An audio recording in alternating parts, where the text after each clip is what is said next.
Welcome to another episode of Mystery Garage. Today's going to be a fun episode because we're going to talk about everything that's wrong with our new Cabriolet, as well as the good things it does have going right for it, and I've made my final decision.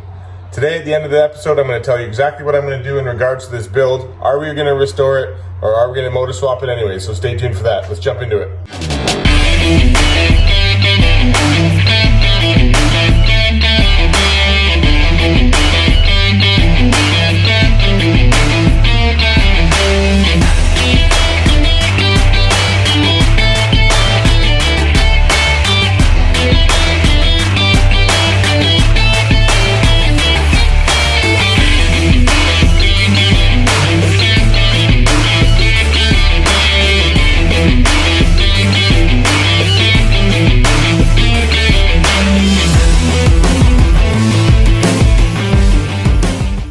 All right, today's going to be a really fun episode. I've been looking forward to today's episode ever since I brought this car home. One of my favorite things to do when I bring a new car home is the whole walkthrough of the car, looking at every little detail, and actually washing it and cleaning it up. I don't know if we're going to have enough time to get to washing it and cleaning it up in today's episode, but we're definitely going to have enough time to go from the front to the back of the car and look over every little detail, big and little. When I was looking at this car, like I said, the ad wasn't very detailed.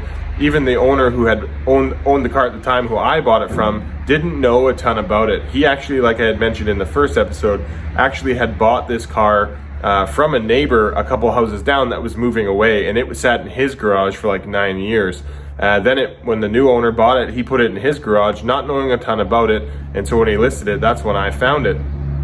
So the history is a little bit questionable. I did receive one big service receipt, which in today's episode we're going to go through, that had a great deal of time and money spent on this car. So we're going to be able to talk about the things that it does have positive going for it, as well as going over the car start to finish of what isn't quite where it needs to be.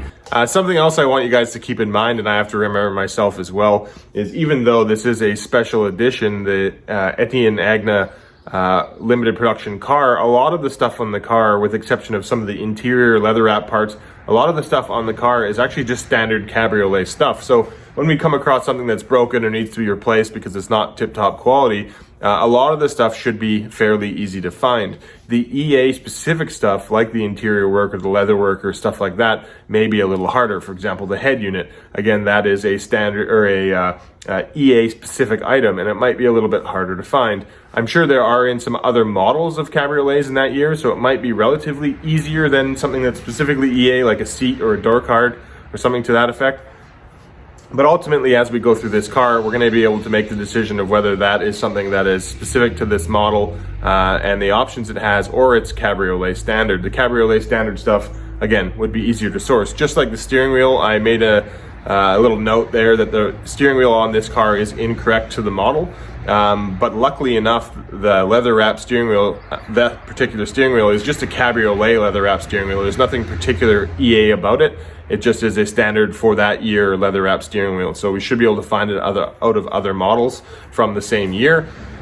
So again, that stuff easier to find. Some of the EA stuff probably really hard to find, to be honest with you. And if anybody out there has any access to any EA stuff that's in this color pattern, because again, the color is specific, seats, carpet, add-ons, I would love to hear from you guys, because I would love to continue to collect parts for this car to ensure that not only I have what I need, but also maybe have some spares if I can get it. But again, I realize how hard this may be to come across. But nevertheless, let's jump into it. We'll start in the front of the car. I think we'll do the outside of the car first, talk about everything that's good and bad about it, and then we'll work our way into the engine and then the interior. All right, let's jump into it. So here we go. So we're gonna start at the front, we're gonna move our way to the back, and then we'll do the engine compartment, and then we'll do the interior afterwards. But first and foremost, I'm choosing to do this inside because I'm actually blessed with a very nice day outside today, but I'm worried a little bit about it being too bright and the glare being too hard so you guys can't actually see what we're talking about. So we're gonna do it inside for now.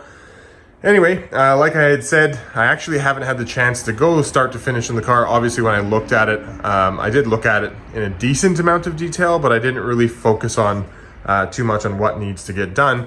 Part and parcel because I got a very good deal on this car. So for me, it wasn't too much, and I'll tell you how much I spent on the car at the end after we go over the car, but it wasn't expensive enough where I couldn't make up the little imperfections it has some other way, so I wasn't too concerned. So let's go ahead and get started. Right out of the gate, one of the most obvious things I noticed the second I looked at it is those headlights are aftermarket. they're not standard Cabriolet stuff. As you get closer, they're kind of the crystal clear. And if we're going for any kind of restoration or any look of factory, that is not accurate.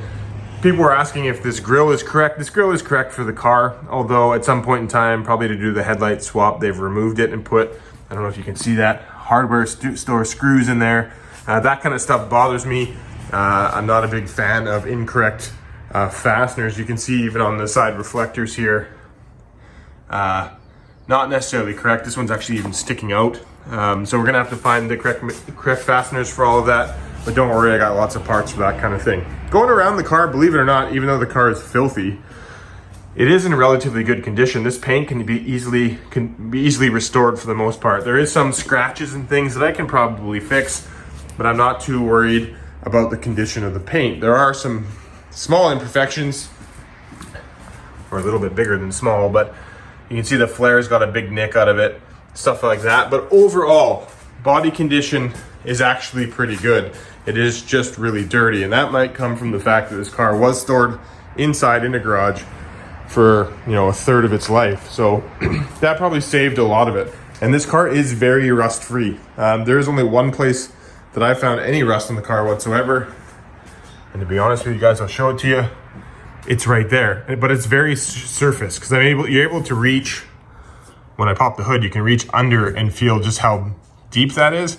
This is very superficial. The other side has zero imperfections, and you can feel all the way up to the curve where it dips down for the window. So I know that stuff is just superficial. We can actually address that later on, so I'm not too worried about that. But other than that one spot, there is absolutely no other rust in this car. Even underneath is mint, so there's no real issues there. Exterior's not much else to discuss. Tires are old. We're gonna need to do something about that. And the back tire actually has a very slow leak, but whatever. Overall, the wheels are actually in pretty decent shape. Believe it or not, one of the items that might even be even more rare is they weren't offered in North America. But when these cars were sold in the US, they were sold all with these polished wheels, but in Europe, they actually came color-coded. So you can get a blue set of wheels on this one. The green one, I think, came with gold colored, and the red one came with red wheels or something. I forget exactly the layout, but we never were offered those here in the US. Actually, I shouldn't say here in the US, because I'm actually in Canada. So one of the factors too, when we get into talking about this car, is you can see the mileage. Let me show you guys. So that's 145 miles. It's not 145,000 miles. It's not actually in kilometers, which was unfortunate, because it would have been in kilometers. That's a really great or a decent number for a car that's old, but in miles it's getting up there. So anyways, back to exterior stuff. One of the things that is wrong with this car that I do know about is not the previous owner that I bought it from, but the owner before that. From what I understand, was moving this garage or moving the car or manipulating it in his garage somehow, and it was either pushing it or pulling it with the door open, and ended up catching it on the side of the garage door. So inside of here is that little closing hinge. You can see that it's been overextended, and it actually wrecked it a little bit, but that's preventing the door. Let me show you, see if I can show you, from closing properly. So you have to actually kind of slam it shut, but that's just an adjustment thing, because we're hitting the resistance of that little opening closing thing. But I have a replacement for that, so we can change that out, and this should fix itself. There's not much else to discuss really on the outside of the car. It's something I didn't pick up on last episode when I talked about the cars. It does have color matched mirrors, but again, of this era, the 90, 91, 92 color matched mirrors were kind of more of a common thing, but nevertheless, we also have a little bit of a broken corner on that license plate frame, but I may ditch that frame for the look of the car just to clean it up a little bit. I'm not really sure. If I do replace it, that is a color matched item, so I might have to figure that out. Somebody made a comment about it in my last video, but it is very true. This car has some pretty hideous bumper stickers. Let me get that out of the way. So it's got a couple, which obviously I will be taking those off. This is actually a local radio station. Trying to make a statement, I guess. And some other weird radiator sticker, but nevertheless, those will be coming off. Other than that, I think the condition of the car, after a really good wash, maybe a wax and a buff, I think this thing will come back to really, really good spec. The only thing I wanted to kind of bring up when you're looking at a car that's definitely used, when you have something like that, like a headlight that's been swapped out aftermarket, be aware that when you see one aftermarket thing, regardless of what it is, be on the lookout for other aftermarket stuff. There's a high possibility if they started to change things or upgrade things, that other things on the car may have been gone through or changed from factory. So when I was looking at the car, the certain things that I did look at before I agreed to purchase it were rust. I went through the whole car looking for any rust issues. I then went through the car looking for completeness, just making sure that most of everything was there, nothing was missing that was glaring, and as well as looking at, did I see or notice anything that was aftermarket? I did notice the headlights, but I didn't find anything else on this car that looked like it was manipulated or changed, other than the stereo, the head unit, and these headlights are pretty much all that I found. So just to be aware, when you see one aftermarket thing, look for others, because it's probably the case here. I lucked out. All right, now into the engine bay. What we're looking at here is a Digifont 2H. Nothing crazy to talk about here. Everything does look kind of old. 145,000 miles. You know, you're going to expect to see some things worn, but what I did pick up on, some sort of aftermarket security system there at some point, so we'll have to remove that. Other things I noticed right out of the gate is this has been messed with a little bit. You can see the airbox and the MAF is actually missing. The hose is undone. You can see a little bit of at the idle stabilizer valve hosing is undone. So this has been monkeyed with a bit. So that is something to be aware of. There is a possibility here that somebody's delved into this engine and found an issue with it and not been able to fix it. The owner who I bought it from told me he didn't know what was wrong with it, but I'll show you guys later. On the floor of the passenger seat, there is actually a fuel filter, and I'm judging by kind of what's been dealt with here. There was obviously some sort of fueling issue of sorts, probably wrong with this engine that prevented it from starting or being driven, which is why it's probably been parked. So I expect to have some of those issues to go with. I also didn't mention it in the last episode either, but factory on these EA edition cars comes with cruise control. So this car also has cruise control, and like I said, factory standard comes with AC. So that's what you're gonna see, the air conditioning lines right there. I always thought it was kind of funny that, you know, I mean, I don't live in the part of the world that would require it necessarily, but having a convertible and having AC is kind of a redundancy, I would think. It's kind of laughable, but it's cool nevertheless, that everything is more or less complete. But anything else in the engine, I don't know enough about it. This battery is obviously dead flat. I wasn't able to test anything. So this is what I was talking about when I said I wasn't able to do a fully detailed walkthrough when I first got the car. Because the battery was flat and the engine was taken apart, I didn't go ahead and power anything up. So I don't actually know the windows are power in the front, whereas the back rear wing windows are manual. But I didn't get a chance to test the window regulators to see if the windows go up and down. But everything else in the engine bay seems pretty standard for what you'd see in a 145,000 mile car. I didn't see anything all too crazy. The rain tray has also been removed, and weirdly enough, a brand new rain tray cover was included with the purchase of the car, so that was kind of cool. Other things, these weird evap system stuff was all there. Generally speaking, on an older car, most of that is missing. So when I saw that, that is kind of a good feel, because you're like, well, this car is about as complete as it can get. But like I said, weirdly enough, the airbox was missing. But I have ordered one, and I have ordered a new MAF, so, MAF airbox used pairing. I ordered them both to hopefully try and see if we can't get this thing running with relative ease. So before we move on to the interior, I really wanted to talk about this for a second. We're gonna use the hood of Stepchild here for a desk for a minute, but not a lot of history came with this car, with the exception of this build, and it's a 3 or 4 pager. I don't know the reason of why this was necessary, but you can see up here in the odometer readout is 126,000 miles that all this work was done. The car's at 145,000 now. So all this was done 20,000 miles ago. And there was a ton of work done, and this was done in 2006. So whatever that is now, what are we at? That'd be 15 years ago this was done, give or take. But you go through it here and it says major repairs, replace transmission assembly, intake manifold, timing belt, tensioner, coolant flanges, and much more. And you go start reading through it, and they're replacing flanges, motor mounts, transmissions, new clutch, bolts, gaskets, everything. And you go into the work, ends up showing that there was some sort of transmission issue. They checked all the linkages, everything was fine, so something was wrong with inside the transmission. So while they were doing that job, they also replaced inner and outer CV joint boots. They fixed, what does it say, intake and exhaust manifolds. They had to fix some things there, so they replaced them. They replaced the timing belt, the tensioner, broken exhaust studs. They actually ended up putting a new exhaust on it. They checked on a whole bunch of stuff within the rest of the car as they were doing it, checking vacuum leaks and all kinds of stuff. They replaced a ton of stuff on this car. They went through the heater, fixed flanges in the heater. They checked the AC. There was an issue with the AC, so they actually replaced the blower motor. Just a ton of work done, and everything is here in the receipts. Again, timing belt, front struts. They actually replaced the front shocks and rear shocks.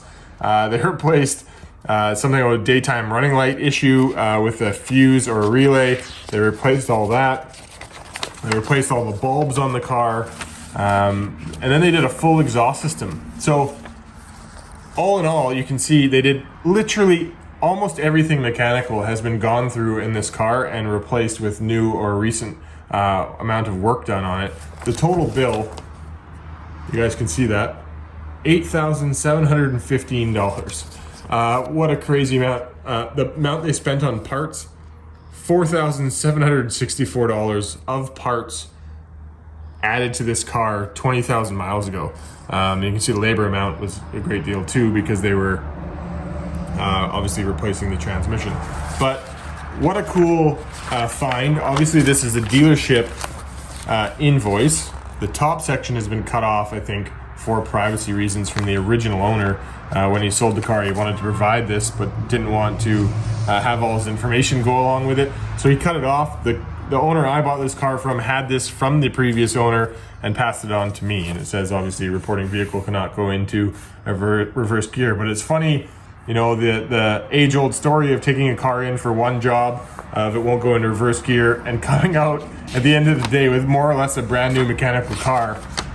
Everything from even the washer line on the nozzle was unplugged. They put a new windshield washer jet or motor on there. All kinds of stuff. They checked the PSI of cylinder compression. Everything was perfect there. They did just a ton of work on this car, and it's pretty crazy to have the record of it. But nevertheless, went in there for one job, came out with for basically almost $9,000. That's crazy on a car like this, especially when I tell you at the end how much I actually paid for this car.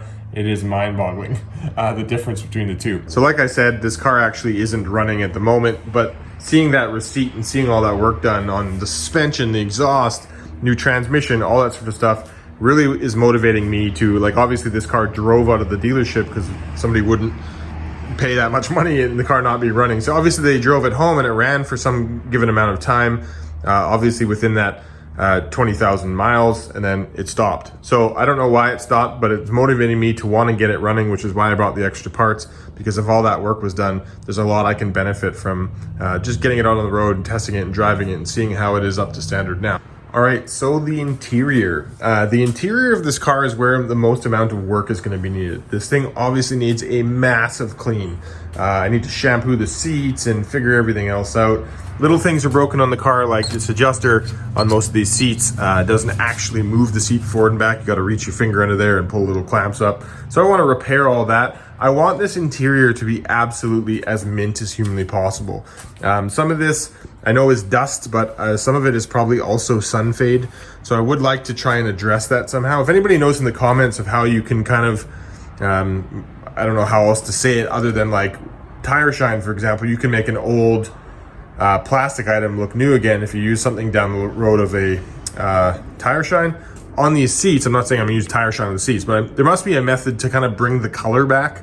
So if you guys know of how to sharpen up the color in material with, whether it's some sort of treatment or conditioner or something that I can put on these seats to really kind of sharpen up that blue. I know there is a great deal of dust here, but there also probably is a little bit of sun fade, and I'd like to try and treat that if possible, because finding these seats new, or at least even this material to have them recovered, is probably next to impossible. So I want to do whatever I can to kind of sharpen this stuff up. In the back of the car, same thing, tons of dust, tons of sun fade, tons of like little imperfections, but the rear seat was pulled out because you can see on the floor here is the fuel pumps and fuel filter and a couple things like that. So I think they were trying to access the fuel system, which obviously for these cars is underneath the access point here for the seat. So when I go to get this car running, once I get the airbox and the MAF, we'll go ahead and do a will it run video. I'll check all that sort of stuff because I haven't had the opportunity to do that. But other things in the interior, you know, the back windows, I did check them. They do roll down just fine. On this side, I don't know if a dog chewed that or something, but that's the window crank needs to be replaced. I don't see too much evidence of animal hair back here, so I don't know what would have done that. Maybe just a really unhappy kid, I'm not really sure. But everything else in the interior is relatively complete. Like I said before, it's got the incorrect head unit, and it's got a little remote for that. But other than that, everything else is here. It just needs a really deep clean. So if any of you guys out there have any hints, tips, or tricks, especially if you're in the industry of doing, you know, full detailing of cars, what I can try and do to spruce up what I have here, because again, this being a limited production car, this stuff in today's time is probably next to impossible to find. Same thing with this boot cover. You can see just how dusty that is. But again, that's sitting in from sitting in somebody's shop, so this needs a full clean as well. Luckily enough, I might be able to take this off and either take it to get professionally cleaned, or even just wash it here in a certain way that won't ruin it. But I really do believe that this car was stored in the garage for the 9+ years with the top down, like it is now. That's why everything is covered in dust. But I can't say that for certain.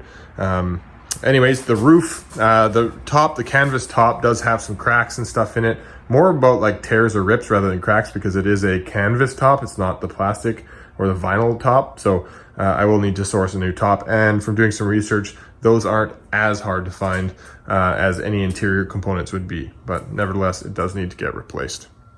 So that about does it for the walkthrough of the car.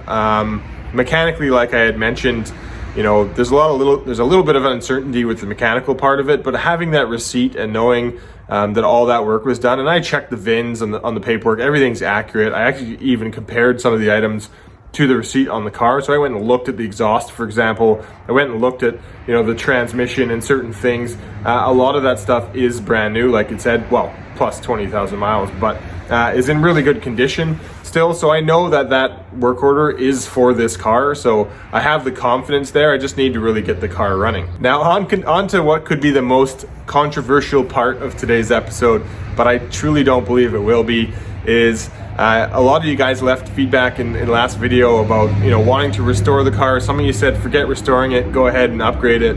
All those sort of things are awesome, and like I said leading into last episode, I actually had a personal preference of my own. I just didn't say it out loud. And the cool part is a lot of you guys are true enthusiasts of this channel because you feel exactly the same way I do. And the answer to that is we're gonna meet in the middle. We're gonna do a bit of both. I really want to restore this car aesthetically to being as close to factory EA option as possible. The interior, the exterior, I wanna bring that back to as close to collector quality as I can, refreshing all the things that need refreshing, deal with a lot of the, you know, the issues of the car and that sort of thing. But kind of have it as a bit of a sleeper. With the hood closed, it'll look like a factory car. I might bring it down a notch a little bit in height with coilovers or maybe a spring or something like that. But ultimately, when you look at this car, it should look like a collector showroom, you know, value type car. It's not going to be like concourse by any means, because it's going to take too much to get to that level. However, I do want to bring it back to as close to collector as humanly possible. And then when you pop that hood, there's a 1.8T hiding inside of that. You know, another reason I feel that way as well is the car has a fair bit of miles on it. So it's not like this thing, it would ever be really worthwhile doing a concourse restoration because of the mileage it does have. It's not like it's a really low kilometer or low mile car. So that again, and I really want to use it, and restoring the interior and that sort of thing will really benefit this car in every way. And the fact that any parts I remove, I'll keep with the car, doesn't really remove any of its ability to be valuable in the future. If anything, I think I'm going to put more value into it. On the value discussion, I also haven't said how much I paid for this, and you guys aren't going to believe how good of a deal I got on this car.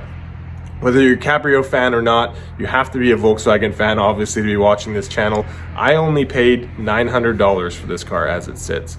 Obviously there's a lot of questions to its ability to run. Maybe this motor is seized or is quit for some weird reason. I don't see that to be the case, but nevertheless, I think $900 is amazing value for this car, and ultimately I'm going to do this car justice and bring it back. And the reason I think that would be so cool for this channel is not only is it what I want for this car, but at the same time, a lot of you guys are going to be able to follow the channel. We're going to be able to complete the swap. So anybody who's interested in a 1.8T swap, we're going to do it to this car. Also, for anybody who's interested in some of the stuff that might go along with, restoring a car or making it up to a collector spec or what have you, you're going to get that too out of this build. So we're going to be able to go through the interior and deal with the paint differently than they would other cars. We're going to try and refresh this or bring it back. So for me, it's going to expand my learning too. I don't have a ton of experience in reviving an older paint job. I don't have a ton of experience in reviving condition of interiors and that sort of stuff. I know how to replace parts. Obviously, I have a stockpile of parts as well, but I don't know how to jump into or get into an interior and really truly refresh it from an aesthetics point of view. And I really think that would be a lot of fun. So I hope you guys like the decision. This 1.8T swap is going to happen, and so is the restoration to the car. We're going to keep everything EA fresh and clean and rebuild it and fix this car so that way. And I'm also going to keep the engine and transmission and that sort of thing. Anything that I remove from this car, I'll keep. So down the road, if anybody's really that interested in bringing it back to a concourse quality and they need the numbers matching parts, I'll have them. But I really don't think that's ever going to be the case with this car. I think a 1.8T will be a perfect complement to make this car usable and fun, and at the same time we can work on restoring it aesthetically to everything that it should be for the model that it is. So hope you guys like that decision, because that's going to happen. We're going to see it in Sunday episodes coming up. But thank you very much guys for watching. I really do appreciate it. I hope you guys love this car as much as I do. But at some point in time, I think the next step is a cleanup day and a will it run episode, and we'll see how far we can get this car. I'd love to actually get it on the road in its condition currently and just get out some of its mechanical bugs before we ever get to doing the 1.8T swap. But again, thank you very much guys for watching. I really do appreciate it. Hang on to the next one. We'll talk soon. Take care.